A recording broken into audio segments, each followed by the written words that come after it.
सिंधु दरिया ते नवां केनाल ठाहे सिंध खे सुकाइण जी साज़िश खे नाकाम करण लाइ सिंध जूं समूरियूं क़ौमपरस्त तंज़ीमूं सरापा एहतिजाज बणियल आहिनि।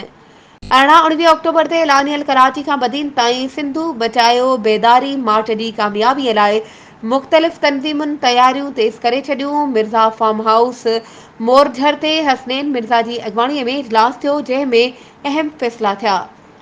क़ौमी अवामी तहरीक तालके गुलाड़ची बे मार्च जी कामयाबीअ लाइ गॾिजाणियूं शुरू करे ॾिनियूं। अॼु जीडीए तालके गुलाड़ची उम्मीदवार अमीर हसन पहवर जी अॻवाणीअ में कड़ियो ख़बर में इजलास थी गुज़रियो।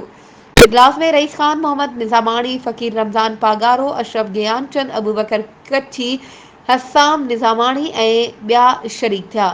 अॻवाणनि जो चवणु हो त कड़ियो घंवर सिटी मां 50 गाॾियुनि जो काफ़िलो मार्च में शिरकत कंदो। ॿिए पासे इत्तलाउ आहिनि त एसयूपी अॻवान सैयद ज़ैन शाह, क़ौमी अवामी तहरीक सदर एयाज़ लतीफ़ अली जो जीडीए अॻवान साईं राशिद शाह, ज़ुल्फ़िकार मिर्ज़ा ऐं ॿिया अॻवान शिरकत कंदा।